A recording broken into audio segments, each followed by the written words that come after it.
자, 오늘 말씀의 제목은 왜 메데바사라고 할까? 입니다.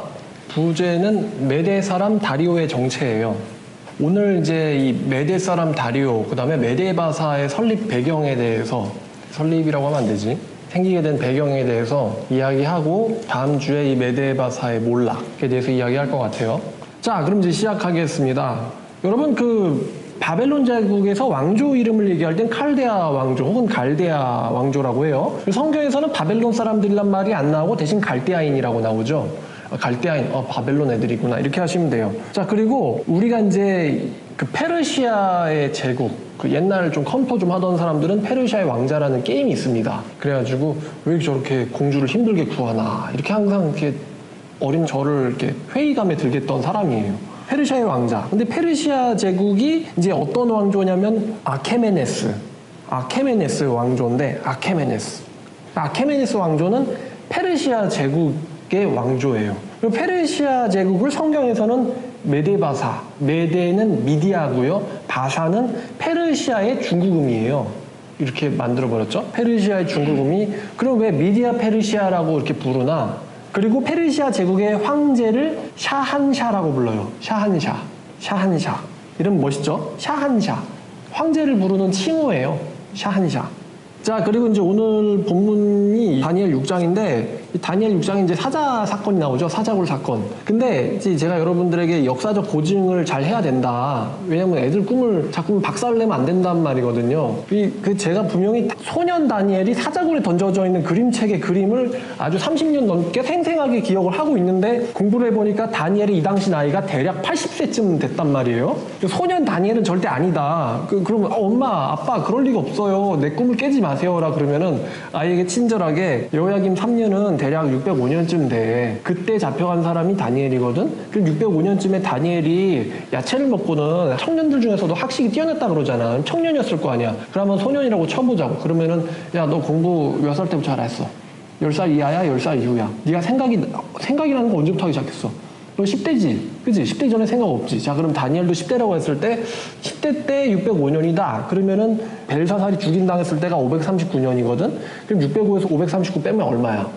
그때 605년에 한 10대였다. 그러면 539년에 바벨론의 벨사살이 죽을 때가, 그럼 그때 다니엘 나이는 대략 한 80세란 말이야. 그럼 이제 아이가 응행하겠죠? 여러분 다 이해하셨죠? 그러니까 다니엘이 사자굴에 들어갔을 때는 80세 이상이었을 거예요. 저도 슬퍼요. 사자가 맛없다고 안 먹었나 아닐까. 너무 오래됐어요. 자, 시작 제대로 하겠습니다. 자, 이 아하수에로라는 이름이 등장하는데, 여러분 아하수에로라는 용어는요, 이거는 아케메네스의 왕의 이름이기도 해요.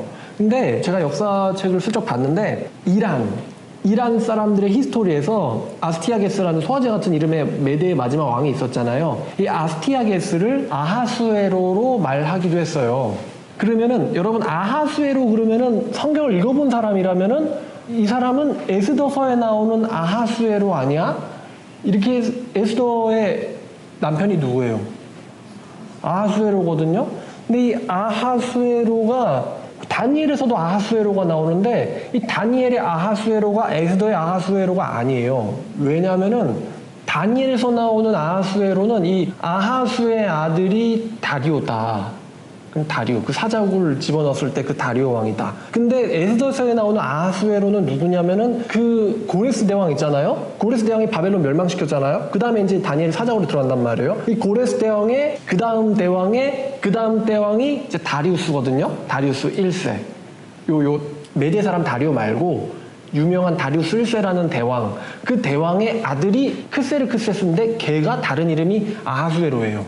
그러니까 다리우스 대왕의 아들 때에 일어난 일이 에스더서 이야기고, 지금 다니엘서에 나오는 아하수에로는 이거는 아스티아게스구나 라고 생각하면 좋을 것 같아요. 아하수에로는 아케메네스 왕의 왕호다. 자, 그럼 이제 우리가 이제 이 고레스에 대해서 오늘 좀 알아볼 건데요. 이 고레스 대왕이 오늘 설교의 중심이 되는 인물입니다. 일단은 이 고레스가 일단 이 이야기가 너무 오래된 이야기예요. 그래서 기원전 6세기의 일이기 때문에 기록 자체를 100% 신뢰할 수는 없지만 우리가 그래도 역사에 남아있는 기록들을 가지고 제가 이제 모아봤는데, 이 고레스라는 사람이 왕이 되게 되는데 어떤 설화가 하나 있어요. 고레스 대왕이 왕이 되게 되는 설화가 있는데, 탄생 설화 같은 건데, 이 메대 왕이 누구였죠? 그 소화제 이름 아스티아게스, 그죠? 이 아스티아게스의 딸 이름이 만다네인데, 여자 이름이 왜 이래? 만다네라는 딸이 있는데요, 이 아스티아게스의 딸의 아들이 고레스예요. 그러니까 아스티아게스의 고레스는 뭐예요? 외손자가 되는 거예요. 아스티아게스의 외손자가 이 고레스예요. 그러니까 즉 왕족이란 소리죠, 고레스는. 근데 이제 이 만다네가 꿈을 꿨는데요, 만다네가 소변을 봤는데 그 소변이 홍수가 돼가지고 아시아를 덮었대요. 그래서 그 꿈을 들은 이 아스티아게스가, 야, 이 뭔가 이거 심상치 않다, 이렇게 생각을 해가지고 이 만다네를 저기 좀 별 볼 일 없는 사람이랑 결혼시켰다고 합니다. 그랬는데 고레스를 또 임신했을 때는 어떤 꿈을 꿨냐면, 만다네의 다리 사이에서 포도나무가 하나 자랐는데 이 포도나무가 전 세계를 뒤덮더래요. 그래가지고 아버지 아스티아게스가 사람들 불러가지고 내 딸이 꿈을 꿨는데 이런 꿈이다. 그 꿈이 뭐냐? 그랬더니 당신 딸이 낳을 아이가 세계를 제패할 거다 라는 해몽을 해주더랍니다. 그래가지고 아스티아게스가 자기 나라 재정장관인 하르파고스라는 사람한테 손자를 죽여라 라고 명령을 합니다. 그러니까 야, 이 할아버지가 참 어때요? 너무 이렇게 좀 그렇죠? 왕권에 대한 집착이 심했던 것 같아요. 왕인데도 되게 두려워.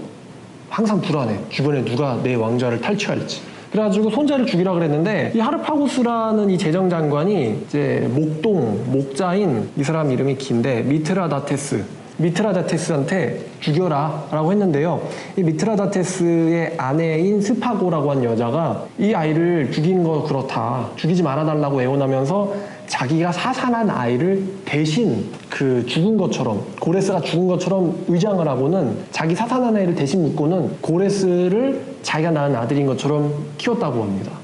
그래가지고 결국 이 목동 미트라다테스의 아들처럼 자란 게 이 고레스예요. 자, 근데 이 고레스가 놀이를 하는데 왕이 된 거예요. 왕놀이를 하다가 왕이 됐어요. 그랬더니만 귀족의 아들 중에 한 명이, 나는 너 같은 목동의 신하가 될 수 없다. 그랬더니만 고레스가 걔를 때려버렸대요. 그러니까 이제 귀족이 화딱지가 나가지고 그 사건을 아스티아게스까지 가져간 거예요. 그랬더니만 이 아스티아게스에게 고레스가 이렇게 얘기했답니다. 아무리 노리려고 하지만 내가 왕인데 신하는 왕의 말을 따라야 되는 거 아니냐? 그 말을 보고서는 그 아스티아게스가 얘 내 외손자 아니야? 라는 생각을 하게 됐대요.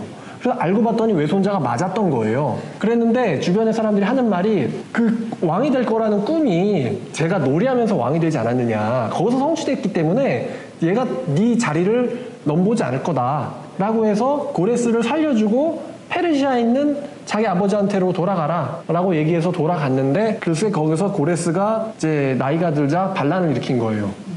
그리고 그 반란을 일으킬 때 고레스의 참모 역할을 했던 사람이 처음에 그 고레스를 죽이라는 명령을 받았던 재정장관 하르파고스가 고레스의 참모가 되었다고 합니다. 그 반란을 일으켜가지고요, 자기 외할아버지 쫓아내고 왕이 됐어요. 그래서 기원전 554년에 반란을 일으켜서 549년에 메대를 정복하고 할아버지를 폐위시키고 나라 이름을 메대에서 페르시아로 바꿨습니다.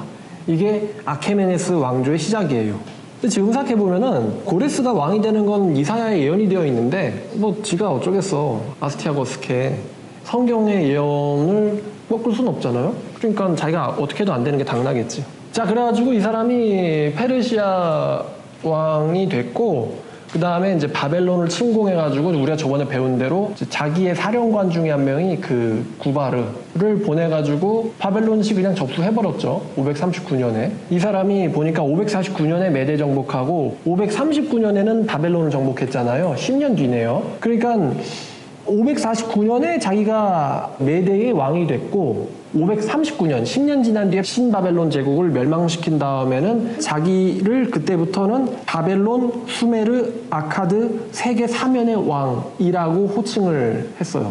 바벨론을 멸망시키고 나서. 왜냐면은 이 신바벨론과 메대가 그 당시 아주 강력한 경쟁 국가였거든요. 근데 얘네들도 사실 서로 손잡고는 나라 하나 멸망시킨 적이 있죠. 뭐였지? 바벨론이랑 메대랑 서로 손잡고는 하나를 멸망시켰죠. 그리고 걷다가 수장해버려가지고 그 나라가 다시는 재건 못되게 만들었지. 아시리아.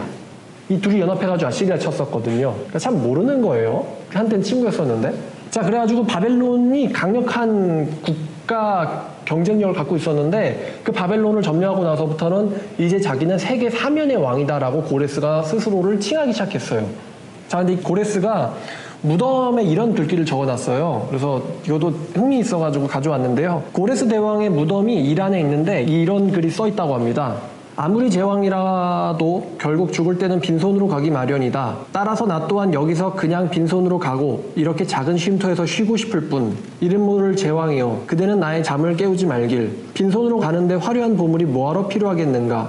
어차피 그대도 빈손으로 가기 마련이다. 이보게, 자네가 누구든 그리고 자네가 어디서 왔든 나는 자네가 올 것을 알고 있었다네. 나는 페르시아인의 제국을 건국한 키루스라네. 나의 뼈를 감싸고 있는 이 한 줌의 흙을 비웃지 말게나. 라고 무덤에 썼다고 합니다. 이 글을 읽은 알렉산더 대왕이요, 고레스의 무덤을 꾸며주고 고레스의 무덤을 아무 훼손도 하지 않았다고 합니다. 참고로 이 고레스 대왕을요, 알렉산더가 되게 존경했다고 해요. 자, 그래서 이 고레스 대왕이 메대의 왕 아스티아게스의 손자며 훗날 할아버지를 폐위시키고 메대의 왕이 되었고 549년에 나라 이름을 페르시아로 바꿉니다. 그래서 얘네들이 메대 페르시아라고 불렀던 거예요. 메대의 왕조를 잇고 있지만 이제는 페르시아라고 나라 이름을 바꾼 거예요. 그래서 메대 페르시아라고 불렀던 겁니다. 그래서 이 고레스 대왕이 신바벨론을 정복하고 539년에 자신을 바벨론, 수메르, 아카드 세계 사면의 왕이라고 스스로를 칭하기 시작했습니다. 근데 제가 생각했을 때 이 사람이 세계 사면의 왕으로 자기를 칭하기 시작한 거는 538년 같거든요. 그래서 성경에서 고레스 원년이라는 말이 다니엘에 나오는데 이때가 538년일 것 같아요. 정복해서 상대방 나라를 멸망시킨 다음에 자기가 이제 왕이라 그러면은 정식적으로 이제 지배는 그 다음 해부터 시작되는 걸로 셈을 하더라고요. 그러니까 539년에 바벨론을 멸망시켰으니까 고레스 원년 하면은 538년부터 시작된 것 같아요. 이 고레스 대왕은요, 특징이 뭐냐면 자신이 정복한 민족에 대해서 관용과 배려가 뛰어난 군주라고 세계 역사에서도 인정받는 사람이에요. 그래서 세계 역사가들도 세계에 많은 왕들이 있지만 이 대제라는 호칭을 부를 만한 왕은 몇이 안 되는데 그 중에 하나를 꼽으라면 바로 고레스다라고 말해요. 그래서 이 고레스가 얼마나 그 자비와 관용이 뛰어난 사람인지 고레스 원통, 이제 키루스 실린더라고 불리는 고레스의 업적, 고레스가 본인에 대해서 이제 기록한 게 있는데 거기도 보면은 세계인들에게 관용과 이제 인정을 베푸는 내용들이 나와 있어요. 자기가 지배하는 나라를 강제로 억압하지 않고 그들에게 자유와 관용을 베푸는 게 이 고레스 대제라고 합니다. 그래서 여러분이 그 지난번에 들으셨겠지만 바벨론이 침공당했을 때 바벨론 사람들이 고레스를 오히려 해방자라고 부를 정도로, 그러니까 민심이 자기의 왕인 나보니두스한테 있는 게 아니고 고레스한테 더 가 있었던 거죠. 그러니까 고레스의 덕망이 그만큼 전 세계에 퍼져 있었던 것 같아요. 굉장히 관용 정책을 펼쳤던 왕. 그래서 그 사람을 존경했던 알렉산더도 그거를 따라했던 것 같습니다. 자, 그래서 이 고레스가 굉장히 훌륭한 사람이라고 세속 역사에서 평가를 받습니다. 자, 그러면 이제 다시 성경으로 돌아와서 다니엘서 5장을 보니까 다니엘서 5장 마지막 그 30절 31절을 보니까 그날 밤 갈대아 왕 벨사살이 죽임을 당하고 메대 사람 다리오가 나라를 얻었는데 그때의 다리오는 62세더라 라고 나오죠. 그러니까 다리우스 더 메데가 누구냐? 그러니까 이 사람은 메대 사람 다리오라는 이제 호칭을 가진 어떤 성경 속의 인물이 있어요. 그래서 여러분이 이 메대 사람 다리오가 누군지를 밝혀내면요, 아마도 상 하나 받으실 겁니다. 왜냐면 아직도 못 풀고 있거든요. 이 메대 사람 다리오가 누군지를 밝혀내면은 여러분 상 하나 받을 겁니다. 안타깝게도요, 저는 그렇게 할 수 없을 것 같아요.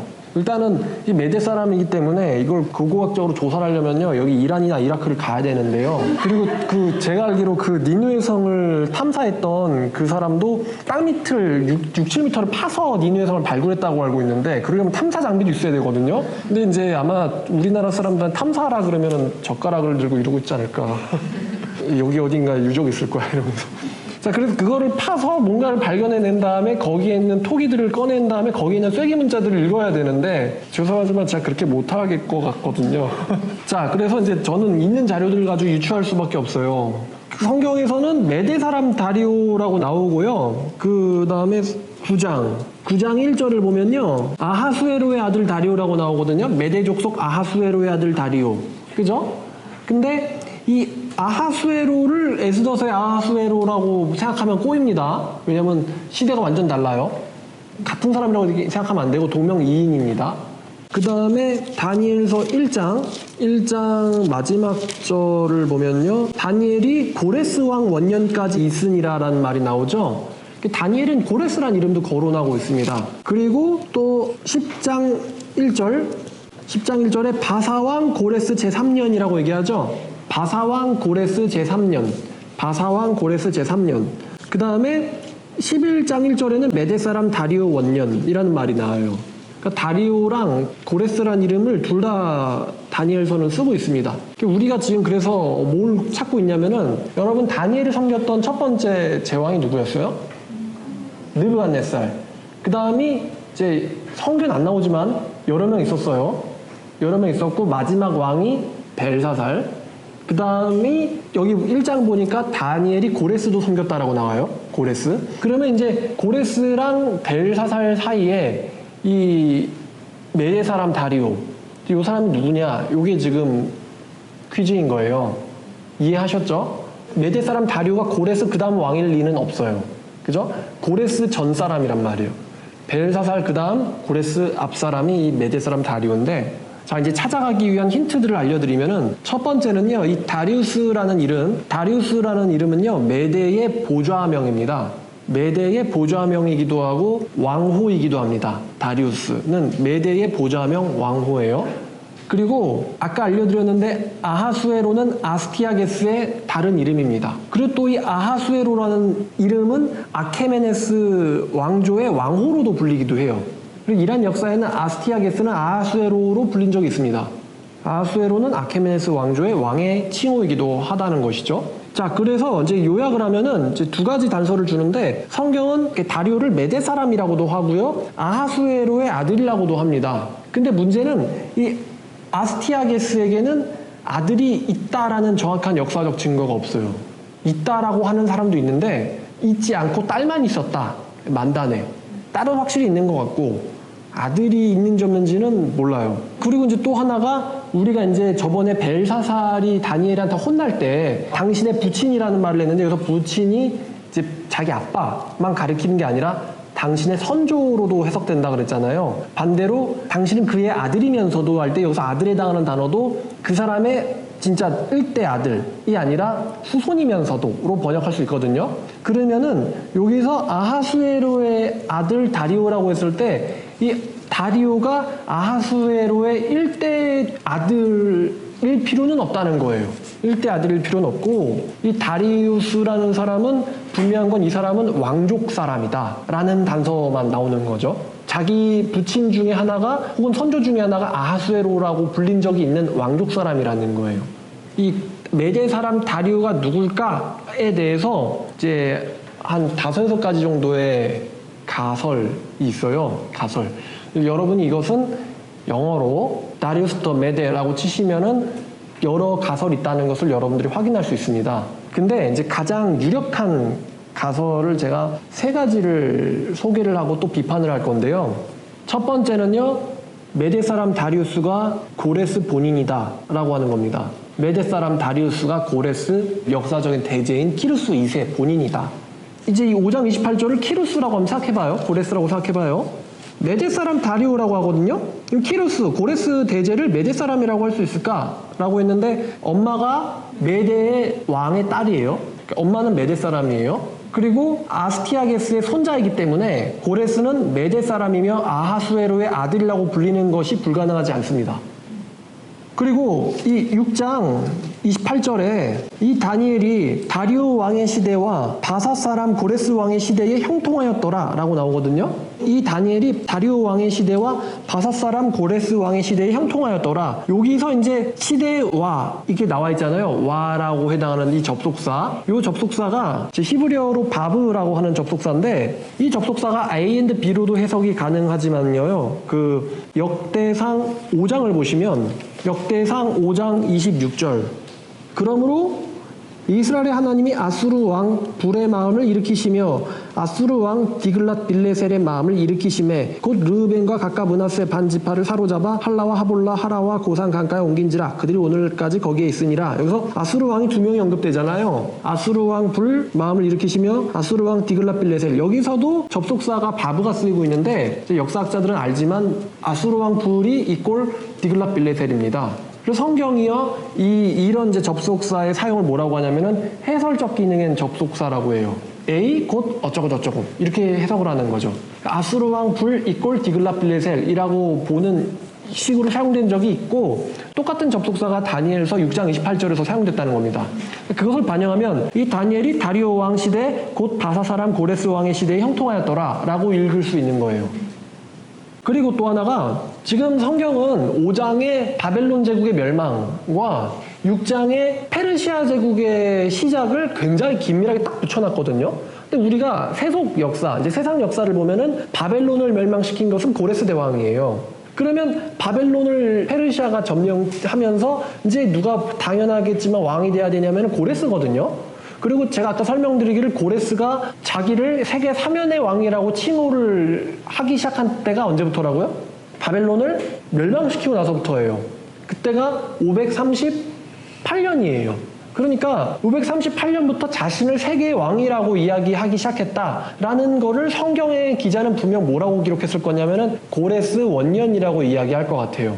만약에 고레스가 자기의 할아버지를 내쫓은 549년을 원년이라고 하면요, 성경에서 말이 되지 않습니다. 왜냐하면 549년에는 아직 바벨론이 사라지기, 그러니까 멸망당하기도 전이에요. 그렇기 때문에 그때를 고레스 왕의 원년이라고 얘기하면요, 충돌합니다, 해석이. 대표적으로 에스라 1장 1절이죠. 자, 에스라 1장 1절에 바사왕 고레스 원년에 여호와께서 예레미야 입을 통하여 하신 말씀을 이루게 하시려고 바사왕 고레스의 마음을 감동시키심에 그가 온 나라에 공포도 하고 조소도 내려 이르되 바사왕 고레스를 말하노니 하늘 하나님 여호와께서 세상 모든 나라를 내게 주셨고 나에게 명령하사 유다와 예루살렘을 건축하라 하셨나니 3절에 너희들은 예루살렘으로 올라가서 성전을 건축하라 라고 명령을 내리거든요. 그래서 바사왕 고레스 원년이 언제냐 라고 하면은 이거를 538년으로 봐야 된다는 거죠. 549년으로 보면은 메대 왕으로 등극했을 때로 보면은 그때는 유다 애들은 아직 바벨론의 수중에 있는데 해석이 안 됩니다. 그래서 고레스가 자신을 사면의 왕이라고 칭하기 시작한 538년으로 봐야 이 고레스 원년이라는 거예요. 자, 그렇다면은 539년에 벨사살이 멸망당했는데 538년 바로 그 다음 해인 538년에 바사왕 고레스가 자신을 세계 사면의 왕이라고 칭하기 시작했다면은 그럼 메대 사람 다리오는 어디 들어가야 되나? 라는 의문이 생기는 거예요. 안타깝게도 성경은 메대 사람 다리오의 이제 최후 끝에 대해서 기록하고 있질 않아요. 메대 사람 다리오 이야기를 6장에서 주구장창 하다가 갑자기 꿈 이야기가 나오면서 고레스 이야기로 살짝 바뀝니다. 그러니까 메대 사람 다리오가 누군지를 추적하는 게 성경만으로는 좀 힘든 거예요. 하지만 그래서 이제 세상 역사에서 보건대 벨사살 끝으로 고레스가 들어왔기 때문에 이 메대 사람 다리오가 바사 사람 고레스 아니냐라고 보는 게 가능하다는 거죠. 그럼 왜 지금 성경에서 메대 사람 다리오 혹은 바사 사람 고레스라고 이름을 쓰느냐? 그러면 이렇습니다. 메대의 칭호는 다리우스예요. 근데 고레스는 본인의 실명이란 말입니다. 이 사람이 메대를 점령하고 나서 나라 이름을 페르시아로 바꿨어요. 그러니까 페르시아식으로는 고레스로 불리는 거고 메대식으로는 왕호인 다리우스로 불리는 거예요. 이해하셨죠? 그래서 메대 사람임을 강조하고 싶을 때는 메대 사람 다리오라는 칭호를 쓰는 거고 페르시아의 시조다라는 걸 강조하고 싶을 때는 키루스, 고레스라는 이름을 쓰고 있는 것이다 라는 거죠. 그래서 고대 왕들이 여러 가지 칭호를 갖고 있었던 것은 뭐 드문 일은 아니었습니다. 자, 근데 이 견해의 이제 약점을 또 이제 비판을 소개를 해드리면 고레스가 그러면 538년에 62세 왜냐면 성경에 메des 사람 다리오가 나를 얻었는데 그때 그의 나이 62세더라 라고 하는데, 헤로도토스라는 사람이요 이런 얘기를 합니다. 고레스가요 530년에, 그러니까 이제 8년 지난 뒤에 530년에 이 조그만 족속 중에 하나의 마사게 타이족과 전쟁을 했다고 해요. 전쟁을 하다가 이제 마사이 타이족의 어떤 이제 여왕의 아들을 죽이는 바람에 그 여왕이 화가 나가지고 내가 너를 죽이겠다 그래가지고 결국에는 고레스를 죽였다고 합니다. 그래서 고레스가 530년에 죽는데, 그렇다면 538년에 62세라고 하면 530년에 몇 살이에요? 70세죠. 근데 70세인데 현역으로 전장에서 뛰는 게 가능할까? 라는 질문을 하게 할 수 있는 거예요. 그리고 538년에 62세라고 한다면 이 사람은 기원전 600년 생이에요. 600년에 태어나서 538년에 62세. 근데 세속 역사랑은 조금 안 맞는 느낌이 있습니다. 10년 정도 안 맞아요. 590년생으로 알려져 있는데 고레스는. 근데요, 이 고레스의 사망 자체가 정확한 기록이 없습니다. 정확한 기록이 없어요. 헤로도토스도 그렇지 않을까라는 추측이지 고레스의 사망을 정확하게 알고 기록한 건 아니에요. 그래서 메데 사람 다리오가 고레스다라는 것은 제가 봤을 때는 정말 설득력이 있다고 생각해요. 그리고 이제 이 사람이 유대인들에게 굉장히 친유대적인 조서를 내린 것도 사실이고, 그럼 메데 사람 다리오랑 바사 사람 고레스가 동일인이라고 봐도 전혀 문제가 없는 거죠. 자, 두 번째의 학설은요, 메데 사람 다리우스가 누구냐? 이 사람이 키악사레스 2세라는 거예요. 그럼 이 키악사레스 2세는요, 알려지기는 고레스의 외삼촌, 그러니까 엄마의 오빠예요. 그렇다는 건 아스티아게스의 아들이라는 이야기거든요. 근데 그래서 아스티아게스에겐 아들이 있나 없나? 그랬잖아요. 불명확한 정보라는 뜻이에요. 근데 이 메데 아스티아게스의 아들이고, 이 사람은 고레스의 또 장인이기도 해요. 이것도 역시 불명확한 정보입니다. 고레스의 장인이라는 이야기가 있어요. 고레스가 바벨론을 정복했잖아요. 근데 지금 고레스한테는 뭐가 부족하냐면은 자기 할아버지를 내몰았기 때문에 이 메데 왕조의 정통성이 좀 부족한 거예요. 제국을 제패하는 것도 중요한데 반란이 일어나면 돼요, 안 돼요? 반란이 일어나면 이제 나라가 망한다는 거는 역사를 좀 알면은 알잖아요. 반란이 일어나면 안 되기 때문에 메데에게 정치적 안정을 기하기 위해서 메데 정통성을 인정받기 위해서 세운 왕이 있는데, 그게 바로 자신의 장인어른이신 그리고 아스티아게스의 아들인 키악사레스 2세다. 그래서 이제 키악사레스 2세가 메데 사람 다리우스라고 한다면은 마지막 왕이 될 수 있다라고 제가 말씀을 드린 겁니다. 키악사레스 딸과 고레스가 결혼한 다음에 장인어른에게 메데의 통치를 맡기고 자신은 전쟁을 수행하고 다닌 거라고 추측할 수 있어요. 그래서 장인이 자기가 원래 아버지가 제왕인데 얘가 자기 아버지를 몰아냈잖아요. 그리고 또 자기가 자기 딸을 얘한테 줬는데, 그러니까 좀 여러모로 얘한테 받을 게 있잖아요. 그래서 나라를 받은 거예요.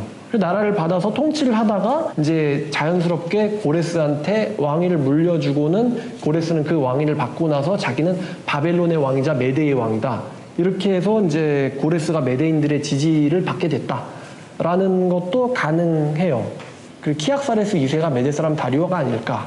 근데 이제 이것도 약점이 있는데 뭐냐면은, 지금 뭐 다 약점이 나왔지만 역사적 기록이요, 크세노폰이라고 하는 역사가 외에는 키악사레스 2세를 언급하지 않고 있어가지고요, 키악사레스 2세는 실존 자체가 의심을 받아요, 역사가들에게서는. 그러니까 실존한 왕이야? 약간 픽션이나 이 사람은 환상 속의 사람 아니야? 라는 거죠. 이 정도 제왕이면은 뭔가 기록이 잔뜩 있을 법한데, 그래서 실존 자체를 의심받는 왕이 이 키악사레스 2세예요. 그리고 만약에 이 사람이 진짜 메데 사람 다리우스였다면은 한 2년 정도를 통치하다가 이제 고레스한테 왕위를 물려주지 않았을까, 그런 생각이 듭니다. 자, 그 다음에 이제 세 번째 후보가 누구냐면은 바로 고레스의 총사령관인 구바르예요. 구바르. 구바르가 자신이 이제 바벨론을 점령한 다음에 이제 신속하게 총리들을 세우고 뭐 지방장관을 세웠을 거다라는 주장이 있는데요. 일단은 구바르가 아하수에로의 아들이라 불릴 수 있는지에 대해서 조금 의심이 들고요. 일단 구바르에게 제국의 황제가 될 만한 자격이나 자질이 있는가, 혹은 카리스마가 뒤따르는지도 관건이에요. 자, 근데 그러면 결론을 이제 내리면, 제 생각에는 키악사레스 2세보다는 고레스가 다리우스에 더 맞지 않을까라고 생각이 들어요. 저도 개연성 있는 의견 중에 하나를 따라야겠죠. 자, 그럼 이제 재미있는 질문들을 이제 해답을 할 텐데요. 왜 성경은 다니엘에서 고레스라는 실명을 쓰고 있으면서도 다니엘서 자체 내에서 메대 사람 다리오라는 칭호를 같이 쓰고 있을까? 왜 메대 사람이라고 이야기할까? 이 질문을 했을 때, 그러니까 고레스라고 부르면 편한데 왜 메대 사람 다리오라고 불렀을까? 그 사람을. 그라고 질문했을 때 답이 이 다니엘서의 저자는 예레미야를 알아요, 몰라요? 알고 있죠. 근데 예레미야에 바벨론의 멸망이 예언돼 있어요. 예레미야 51장 11절을 보면 참 성경이 대단하죠. 잠깐 부연 설명 하나 하면은 어떤 사람들이 이사야의 고레스의 실명이 언급된 걸 보고는 이사야는 고레스 대왕이 즉위하기 150년 전에 기록된 성경인데 어떻게 150년 전에 이미 고레스 대왕의 탄생과 업적을 예언할 수 있었을까? 그래서 이제 어떤 이제 자유주의 신학자들은 이사야서는 고레스 대왕 이후에 어떤 불명의 누군가가 쪼가리를 들고 가서 갖다 붙여서 조작한 성경이다라는 주장을 하거든요. 그 이스라엘 사람들이 이제 성경을 받으면 걔네들은 이제 필사를 해서 복사하는 게 특기인데 복사한 성경을 일일이 다 조작을 하려면은 진짜 일단은 불가능하죠. 제 생각에 물리적으로 불가능한데 이 자유주의 신학자라는 건 신을 안 믿으려고 하는 거 애들이에요. 그러니까 예언이 있으면 돼요, 안 돼요? 안 되지. 그러면은 예언을 어떻게든 조작을 해야 돼, 얘네들은. 그러면 같은 건데요. 예레미야는 당연하지만 그 예레미야에 의해서 기록됐는데 이 51장 11절에 바벨론의 멸망, 이미 지금 완전히 유다가 망하기도 전인데 바벨론의 멸망이 기록돼 있어요. 이 51장 11절을 보니까 화살을 갈며 둥근 방패를 준비하라. 여호와께서 메대 왕들을 마음을 부추기사 바벨론을 멸하기로 뜻하시나니 이는 여호와께서 보복하시는 것 곧 그의 성전을 위하여 보복하시는 것이라. 지금 성전 파괴와 그리고 성전을 파괴시킨 바벨론에 대한 멸망, 51장 1절에도 내가 멸망시키는 자의 심령을 부추겨, 내가 멸망시키는 자의 심령을 부추겨. 그럼 여기서 멸망시키는 자가 누구겠어요? 고레스거든요. 고레스를 부추겨서 바벨론을 치고 나를 대적하는 자 중에 있는 자를 치되 내가 타국인을 바벨론에 보내어 키질하며 그의 땅을 비게 하리니 쭉. 그래가지고 바벨론이 6절에 그 가운데 도망하며 또 8절에 바벨론이 갑자기 파멸되니 10절에 우리 하나님 여호와 이를 선포하자. 그리고 또 51장 28절에 뭇 백성 곧 메대 사람의 왕들과 도백들과 모든 태수와 그 관할한 모든 땅을 준비시켜 그를 치게 하라. 이게 지금 25절에 바벨론을 멸망시키는 예언이거든요. 그러니까 다니엘서를 알고 있는 자는 바벨론의 멸망은 어느 민족 사람에 의해서다? 메대 사람에 의해서다라는 것을 부각시키기 위해서 고레스를 메대 사람으로 불렀을 가능성이 있다는 거예요. 예언의 성취다. 메대 사람 다리오가 나라를 얻었다. 바사 사람 고레스라 그러면은 바사 사람 고레스가 사실은 메대 사람이야 라는 걸 알고 있지 않는 사람들이 있을 수 있잖아요. 그래서 엄마가 메대 사람이고 원래 메대의 왕위를 먼저 탈취해서 메대의 왕이 된 사람인데 이거를 모르는 사람이 있을 것 같아가지고 바사 사람 고레스라는 말 대신에 먼저 같은 사람을 메대 사람 다리오로 소개를 한 거죠. 다니엘서를 볼 때 그렇게 이해하라고. 자, 그 다음에 이사야 13장을 보시면요. 이사야는 이제 역시 기원전 고레스가 등장하기도 150년 전에 기록된 성경인데 이때 벌써 바벨론의 멸망이 이사야 13장에 예언이 되어 있습니다.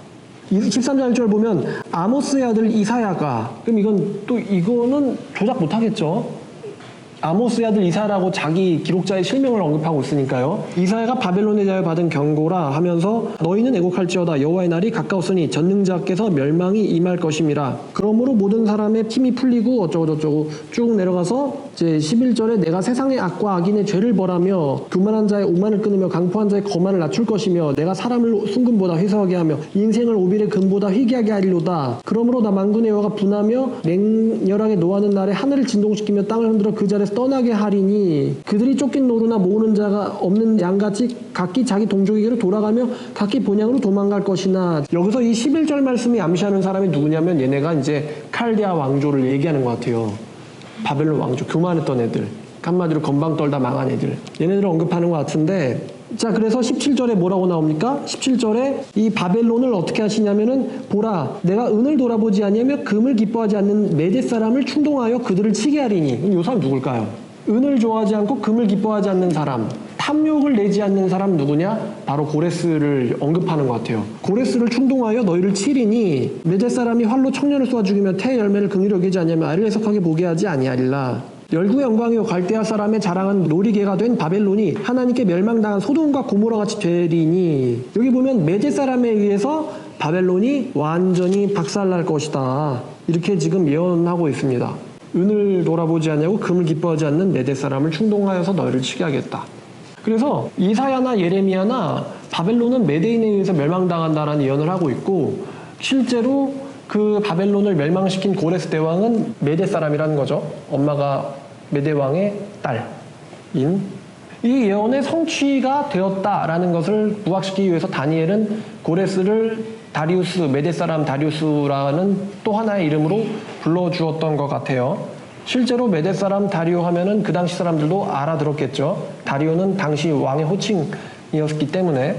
자, 그다음 또 재밌는 이야기들 해드릴 건데, 10장을 가면요, 다니엘 10장을 가면 1절을 보니까 바사왕 고레스 3년에 벨트사사릴라 이름한 다니엘에게 환상이 나타났는데 그 일이 참되니 곧 전쟁에 대한 것이라. 다니엘이 그 일을 분명히 알았고 그 환상을 깨달으니라 그랬거든요. 그 다니엘서에서 다니엘이 마지막으로 이제 기록된 그 연도가 고레스 3년이에요. 고레스 3년. 그러니까 고레스 3년에 받은 환상을 끝으로 이제 다니엘서는 이제 마감을 하는 거예요. 그럼 고레스 3년이면은 다니엘 몇 살쯤이냐면은 아마도 80 중반 아닐까? 그죠? 고레스 왕 원년이 이 사람 80세쯤이었으니까 고레스 왕 원년, 그러면 2년, 3년 하면은 한 80 중반이 이때 다니엘의 나이가 아닐까 싶어요. 그러니까 이 다니엘의 80대 중반이었다라고 하면은 다니엘서 마지막 절인 너는 가서 마지막을 기다리라. 이는 네가 평안히 쉬다가 끝날엔 네 몫을 누릴 것임이라 라고 한 말이 잘 와닿겠죠. 너는 평안히 죽을 것이다. 그 말이 잘 와닿겠죠. 자, 근데 고레스 3년에 이 다니엘이 어떤 환상을 깨달았어요. 그리고 9장을 보니까 메대 족속 아하수에로의 아들 다리오가 갈대아 나라 왕으로 세움을 받던 첫 해, 곧 그 통치 원년에 나 다니엘이 책을 통해 여호와께서 말씀으로 선지자 예레미야에게 알려주신 연수를 깨달았나니 곧 예루살렘의 황폐함이 70년 만에 그치리라 하신 것이라. 아하수에로의 아들 다리오가 갈대아 나라의 왕으로 세움을 받던 첫 해, 곧 통치 원년에 다니엘이 예레미야서를 깨달았다라는 말이 나와요. 근데 여러분 그 에스라서랑 역대하 마지막 장 이제 보면은 그 고레스 통치 원년에 고레스가 뭘 깨닫죠? 내가 사면의 모든 나라를 다스린 게 누구 탓이다? 하늘의 하나님 여호와께서 세계 나라들을 나에게 주셨고를 깨닫거든요. 고레스 통치 원년에. 바사왕 고레스 원년에 에스라 1장 1절입니다. 여호와께서 예레미야의 입을 통하여 하신 말씀을 이루게 하시려고 바사왕 고레스의 마음을 감동시키심에 그가 온 날에 공포도 하고 조서도 내려 이르매 바사왕 고레스는 말하노니 하늘의 하나님 여호와께서 세상 모든 나라를 내게 주셨고. 그러니까 지금 바사왕 고레스가 자기가 바벨론을 정복한 게요, 성경 예언의 성취라는 것을 깨달은 거예요. 언제 깨달았냐면은 고레스 원년 538년에. 고레스 대왕이 성경을 깨달은 게 몇 년이라고요? 538년에. 통치 원년, 고레스 통치 원년에. 그러면 이제 질문이, 고레스가 이걸 어떻게 알았을까? 혹시 고레스가 누군가에 의해서 도움을 받았더라면 어떤 설명을 들은 거 아닐까? 그럼 그 고레스에게 설명해 준 사람은 누굴까? 라는 질문이 나오게 되는 거죠. 자, 근데 메대 족속 아하술의 아들 다리오가 갈대아 나라의 왕으로 세움을 받던 첫 해에 다니엘이 뭘 깨닫냐면은 예레미야서를 깨닫는다는 것이죠. 그러면은 제 질문이 뭐냐면은, 첫 번째, 고레스가 고레스 원년에 성경을 깨달았는데 고레스가 먼저 깨달았을까? 다니엘이 먼저 깨달았을까? 이 질문이 나오는 거예요. 그러면 고레스도 깨닫는 거를 다니엘은 못 깨닫나? 이건 아닌 것 같아요. 그럼 누가 먼저 깨달았냐? 다니엘이 먼저 깨달은 것 같아요. 그죠? 그래야죠. 그리고 예레미야를 깨달은 다니엘이 이사야는 몰랐을까? 그죠? 예레미야가 먼저 기록됐어요? 이사야가 먼저 기록됐어요? 이사야가 먼저 기록됐죠. 예레미야는 시드기야 마지막 왕의 선지자고 이사야는 히스기야 시대 선지자거든요. 그러니까 예레미야를 알았던 다니엘이 이사야는 몰랐을까? 당연히 이사야는 기본적으로 알고 있었다. 다니엘은 이사야 성경은 기본적으로 알고 있었다. 근데 이사야와 예레미야 둘 다에 누가 바벨론을 멸망시킬 거라는 이야기가 나오죠. 메대 사람이 멸망시킬 것이고, 더 놀라운 것은 충격적으로 이사야에는 누구의 실명이 거론되고 있죠? 고레스 대왕의 실명이 거론되고 있습니다. 44장 28절이죠. 이사야 44장 28절. 고레스에 대하여 이르기는 내 목자라. 이 고레스를요, 히브리어로 제가 봤는데 코레쉬라고 되어 있어요. 코레쉬가 내 목자라 그가 나의 모든 기쁨을 성취하리라 하며 예루살렘에 대하여는 증권되리라 하며 성전에 대하여는 네 기초가 놓여지리라 하는 자니라. 여호와께서 그의 기름 부음 받은 고레스에게 이같이 말씀하시되 내가 그의 오른손을 붙들고 그 앞에 열국을 항복하게 하며 내가 왕들의 허리를 풀어 그 앞에 문들을 열고 성문들이 닫히지 못하게 하리라. 내가 너보다 앞서가서 험한 곳을 평탄하게 하며 논문을 쳐서 부수며 쇠빗장을 꺾고 내가 네게 흑암 중에 보호와 은밀한 곳에 숨은 재물을 주어 네 이름을 부르는 자가 나 여호와 이스라엘의 하나님인 줄을 네가 알게 하리라. 네 이름을 부르는 자가 나 여호와 이스라엘의 하나님인 줄 네가 알게 하리라. 자, 여기서 이 고레스의 앞길을 평탄하게 하며 고레스의 앞에 잠긴 문에 빗장을 깨부시는 자가 여호와시다. 내가 너로 하여금 열국을 항복하게 하며 왕들의 허리를 풀어버릴 것이다. 이렇게 예언이 이사야에 되어 있잖아요. 자, 그러면은 다니엘이 깨달은 게 예레미야만 있는 게 아니고 29장에 있는 내용만 있는 게 아니고 9장에 다 기록되진 않았지만 사실은 아마도 다니엘은 이사야와 예레미야는 다 조사를 했던 것 같아요.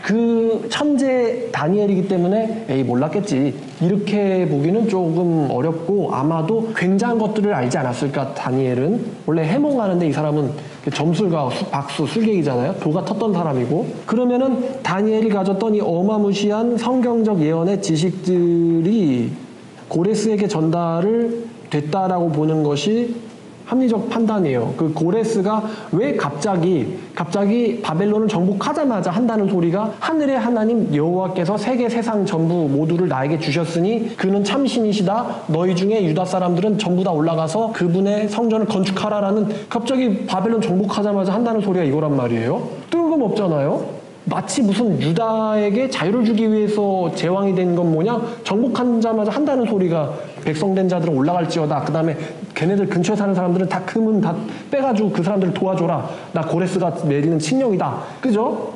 갑자기 이렇게 태도 변화를 일으킨 이유가 다니엘이 그 배후에 있었다라고 한다면은 사실 성령의 역사로 그렇게 된 거다. 이렇게 이해해도 우리가 아멘이지만 다니엘이 뒤에서 활약한 게 아닐까라고 생각하면은 누가 고레스 대왕에게 이거 보세요. 이게 바로 당신에서 언급된 하나님의 예언입니다. 누가 이렇게 얘기해줄 위치에 있었을까? 아마 포로 중에 한 명은 아니었을 거예요. 자, 그리고 다시 이제 다니엘서로 돌아가면은 다니엘서가 자 이제 고레스 원년에 고레스는 성경을 깨닫고 성전 회복에 영을 내렸는데 이 성전 회복 영을 내리는 내용이 다니엘서 9장에도 있거든요. 9장 25절에 있어요.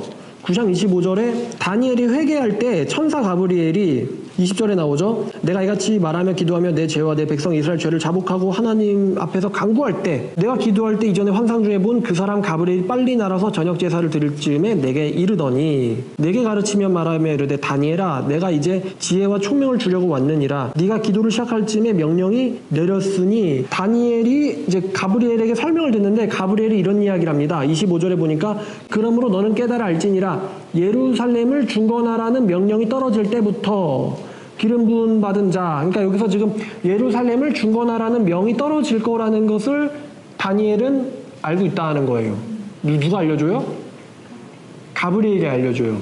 가브리엘이 알려주고 이 동일한 내용이 이사야 45장 1절에도 나와 있다. 그러니까 다니엘은 이스라엘이 중건되라는 명령이 하나님의 명령이라는 것을 가브리엘을 통해서도 들었고 이사야를 통해서도 들었어요. 그러니까 고레스가 이스라엘을 중건하라는 명령을 조서를 내리는 거에 대한 이 소스, 팁을 준 사람이 있다고 한다면 역시 아마도 다니엘 아닌가라는 생각이 들어요. 그리고 그 환상을 봤을 때가 지금 뭐라고 말하냐면은 아하수에라돌 다리오가 갈대아 왕으로 세월 받던 첫 해라고 말하고 있다는 것이죠. 자, 그래서 말씀을 이제 깨달은 순서를 제가 한번 가정을 해봤는데 처음으로는 자 다니엘이 먼저 하나님의 말씀을 깨닫습니다. 이사야와 예레미야의 말씀을 다니엘이 먼저 깨달아요. 그리고 다니엘이 깊게 회개를 합니다. 깊게 회개를 하고 그 회개를 했을 때 이제 가브리엘에 의해서 다니엘이 깨달은 말씀이 더 보강이 되겠죠. 그래서 이사야, 예레미야의 예언과 가브리엘의 가르침이 더 이제 성숙된 그게 다니엘이 그거를 이제 고레스에게 말한 것 같아요. 고레스에게 그걸 말했고 고레스가 영을 내렸다라고 보는 게 아무래도 예언되는 순서가 맞겠죠. 이게 만약에 제 말이 가정이 사실이라고 한다면은 고레스와 다니엘은 사이가 매우 친하다. 라는 거죠. 유대 민족의 개인적인 이야기를 고레스에게 이야기할 수 있을 만큼 다니엘과 고레스는 친한 사이다. 그러면 이제 또 하나 질문이 있는데 다니엘과 고레스가 어쩌다 친하게 됐을까? 또 재밌죠? 다니엘과 고레스는 어쩌다 친하게 됐을까? 이 질문의 답이 있으니 바로 다니엘서 6장이다 라는 거죠. 6장이 이제 뭔 내용이냐면은 메대 사람 다리오가 왕이 됐는데 왕이 되고 나서 이제 전국에 고관 120명을 세워가지고 전국을 통치하게 하고 그들 위해 총리 셋을 두었으니 다니엘이 그 중에 하나이라. 이는 고관들로 총리에게 자기의 직무를 보고하게 하여 왕에게 손해가 없게 하려 함이라. 여기서 보건대 어마무시한 권력을 갖고 있었던 것 같아요. 다리오는. 그러니까 이 정도를 하는 게 구바르나 장인어른이 키악사레스가 할 수 있을까?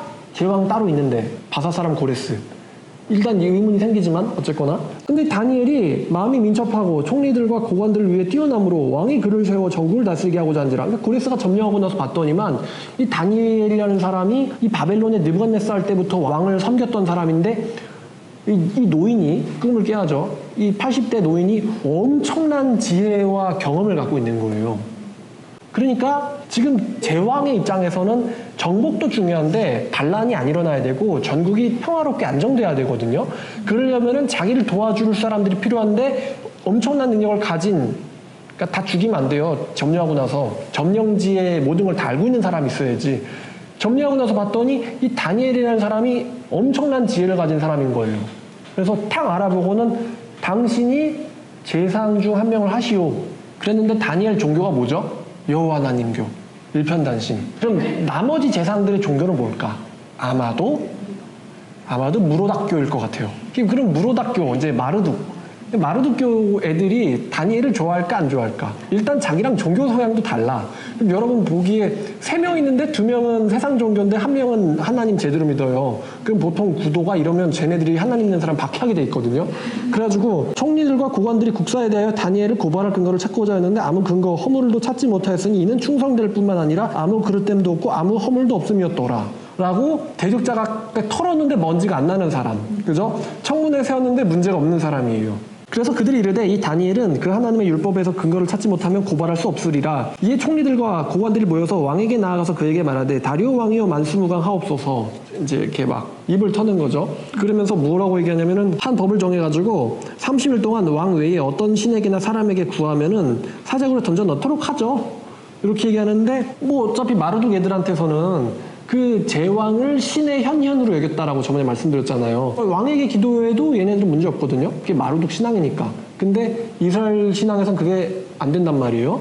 그러니까 이제 그래 좋아 하고는 그런즉 왕이여 금령을 세우시고 그 조서에 왕의 도장을 찍어 메대와 바사에 고치지 아니하는 규례를 따라 그것을 다시 고치지 못하게 하옵소서 이러고 얘기하는데, 그럼 이 당시의 신하들도 그 왕이 지배하는 나라를 메대와 바사로 불렀다는 거예요. 그러니까 당신은 메대의 왕이시자 페르시아의 시조이십니다. 메대를 페르시아로 이름 바꾼 왕이 누구라고요? 고레스라고 말씀드렸죠. 근데 얘네들은 지금 당신을 바사의 왕이라고 이야기하고 있습니다. 메대의 왕이자 바사의 왕, 즉 메대 바사의 규례라고 이야기하고 있어요. 그러니까 또 여기에 또 적합한 사람은 그분밖에 없는 거예요.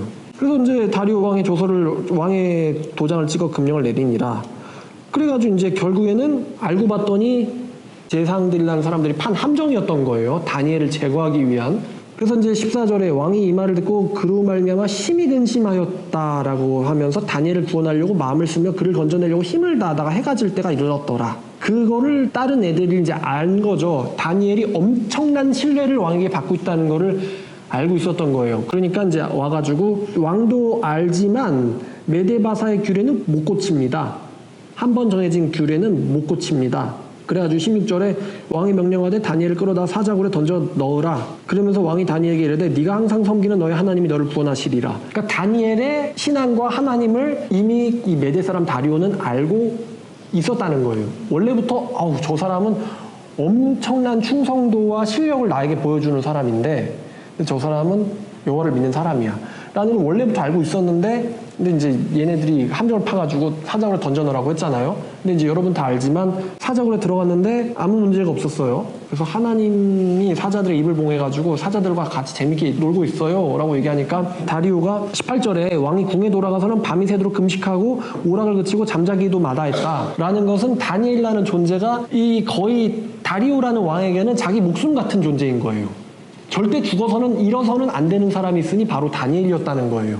그 정도로 이제 중요한 사람이었는데, 그래서 갔더니만 네 하나님께서 너를 구원하셨느냐라고 물어봤는데 다니엘이 대답을 하죠. 22절, 나의 무죄함이 그 앞에서 명백하오며 왕에게도 해를 끼치지 않았습니다. 그러니까 왕이 심히 기뻐가지고 다니엘을 구한 다음에 그를 참소한 자들을 대신 집어넣었죠. 그랬더니만 이제 박살났어요. 그래서 이제 25절에 다리오 왕이 온 땅에 있는 모든 백성과 나라들과 언어가 다른 모든 사람들에게 조서를 내려 이르되 원하건대 너에게 큰 평강이 있을지어다. 이제 내가 조서를 내리노라. 내 나라 관할 아래에 있는 사람들은 다 다니엘의 하나님 앞에서 떨며 두려워할지니 그는 살아계신 하나님이시오 영원히 변하지 아니실 이시며 그의 나라는 영원히 멸망하지 아니할 것이요 그의 권세는 무궁할 것이며 그는 구원도 하시며 건져내기도 하시며 하늘에서든지 땅에서든지 이적과 기사를 행하시는 이로써 다니엘을 구원하여 사자의 입에서 벗어나게 하셨음이라 하였더라라는 조서를 내려요. 어마무시한 조서를 내리죠. 이 다니엘이 다리오 왕의 시대와 바사 사람 고레스 왕의 시대 형통하였더라 이렇게 끝나는데, 지금 다리오는 엄청난 신앙 고백을 하고 있거든요. 이런 신앙 고백을 했던 왕이 미상의 왕이 한 명 또 있고 고레스도 그랬다라고 보는 것보다는 사실 이 사람이 고레스였다라고 보는 게 좀 더 자연스러워요. 만약에 이렇게 25절과 6절, 7절, 26절과 7절에 고백을 할 수 있는 왕이라고 한다면은 에스라 1장 1절, 2절, 3절의 조서, 그 하나님은 참 하나님이니까 너희 모든 사람들은 다 가서 그의 성전을 건축해라 라는 조서를 사실 다리오가 내렸다라고 하면 전혀 이상하지 않잖아요. 그럼 이 사자굴 사건 이후로 다리오와 다니엘의 사이는 더 돈독해졌다. 거의 다윗과 요나단처럼 엄청 돈독해졌다라고 보는 게 좀 자연스럽죠. 원래 사자굴 사건 있기도 전에도 엄청나게 신뢰를 받던 사람인데 사자굴 사건 이후로 아마 다리오의 눈에는 다니엘은 진짜 신들의 사자처럼 보였을 거예요. 자, 그럼 이제 정리해요. 정리하면은 아마도 다니엘은 바벨론 제국에게 임한 예언과 재앙, 바벨론 제국에게 임했던 예언과 재앙, 그러니까 성취죠. 누구한테 일어났던 거냐면 느부갓네살과 벨사살에게 일어났던 이 예언과 재앙을 고레스한테 아마 알려줬을 거예요. 그러니까 요약하면은 제국의 왕이 됐다 하더라도 하나님 깔보면은 걔 박살난다 라는 거를 고레스한테 알려줬을 거예요.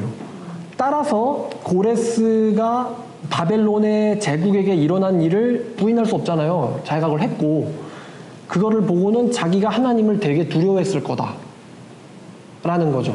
하나님을 되게 두려워했을 거다. 금이나 은이 문제가 아니고 하나님을 되게 두려워했을 거다. 그러니까 야, 우리나라에는 금은 다 가지고 가서 거기서 성전 건축해 라는 명령을 내릴 정도가 된 거죠.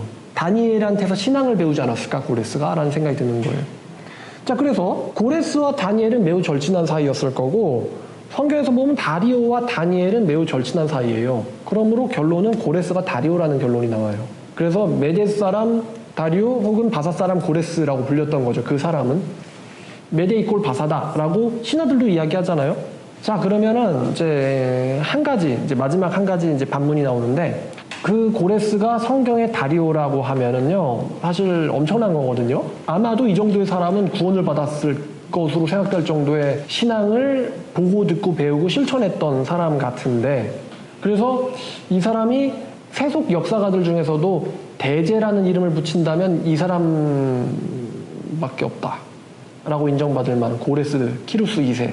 그러니까 이방 사람이라도 하나님을 경외하고 하나님을 섬기는 자들에게 호의를 베풀면 엄청나게 하나님께서 높여주신다, 세상에서도.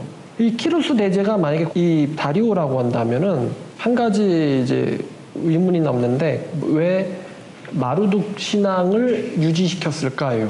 당시에 마르둑 신앙을 유지시켰을까?